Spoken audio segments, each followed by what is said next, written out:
आइए आज हम लोग देखते हैं स्ट्रेटजी से करें तैयारी, हिंदी में भी हो सकता है 100% स्कोर।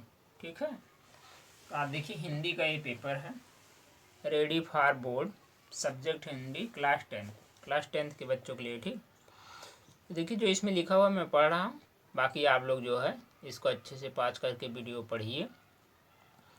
हमारी ये शुभकामनाएँ हैं, आप लोग का नंबर अच्छा है, आप लोग की तैयारी अच्छी हो, सभी बच्चे पास हों। क्लास टेंथ के बोर्ड एग्ज़ाम में अब अधिक समय नहीं रह गया है, सभी स्टूडेंट्स इसकी तैयारियों में ज़ोरों से लगे हैं, लेकिन वास्तव में यह समय एक खास स्ट्रेटजी के साथ पढ़ाई करने का है, ताकि आप कम से कम समय में ज़्यादा से ज़्यादा रिवाइज भी कर सकें और पढ़ भी सकें। अगर एक स्ट्रेटजी के साथ आप तैयारी करेंगे तो आप निश्चित ही हिंदी में भी 100% स्कोर कर सकेंगे। तो देखिए मैडम है बता रही हैं, जुबली जो है जगत Tarang golden jubilee school Prayagraj की, क्या क्या पढ़ें। तो देखिए यह नहीं कहा जा सकता है कि सिर्फ कुछ सिलेक्टेड लेसन को पढ़ें, बल्कि सही यह है कि बुक में दिए सभी लेसन्स को ध्यानपूर्वक पढ़ें। किसी भी तरह का गेस करने से बचें और कोई लेसन छोड़े नहीं, क्योंकि पेपर्स में क्वेश्चन किसी एक दो नहीं बल्कि सभी लेसन से पूछे जाते हैं। सिर्फ क्वेश्चन आंसर के फॉर्मेट में न उलझ जाएं। अच्छा होगा कि आप लेसन को पूरी तरह से पढ़ें। ऐसा करने से आप ऑप्शनल और लघु उत्तरीय प्रश्नों के उत्तर दे पाने में समर्थ होंगे। ठीक, अर्थ भी समझिए। कविताओं को पढ़ते समय उनके अर्थ को भी समझने का प्रयास करिए। वैसे तो पंक्तियों की व्याख्या नहीं पूछी जाती है, लेकिन फिर भी आपको अर्थ पता होने से आप प्रश्नों के उत्तर आसानी से दे पाएंगे।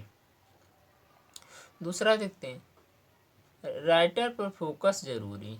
प्रत्येक लेसन का नाम और उसके लेखक या कवि का नाम पता होना चाहिए।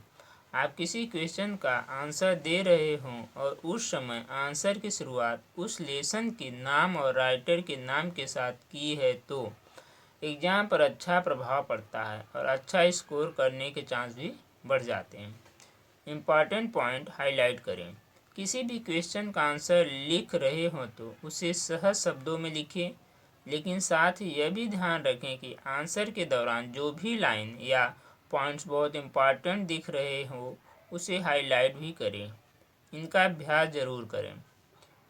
रचना के आधार पर वाक्य भेद, पद परिचय और अलंकार का विशेष रूप से अभ्यास करें, क्योंकि इन विषयों के अभ्यास से गलतियां समझ में आती है और आप सुधार कर सकते हैं। पढ़कर ही लिखें। अपठित गद्यांश तथा अपठित पद्यांश के उत्तर देने से पहले पूरे गद्यांश तथा पद्यांश को ध्यानपूर्वक पढ़ें। इन्हें पढ़ते समय ही प्रश्नों के उत्तर अंकित करते चलने चाहिए। इससे आपका समय बचेगा। ठीक, फिर वर्ड लिमिट का ध्यान रखें। प्रश्नों को उत्तर देते समय वर्ड लिमिट का खास ध्यान रखें। प्रश्नों के सटीक उत्तर दें, उतना ही लिखें जितना जरूरी हो। बेवजह उत्तरों को लंबा लिखने की ज़रूरत नहीं है। इससे आपका समय भी बचेगा और आप समय सीमा के अंदर ही अपना पेपर सॉल्व कर पाएंगे।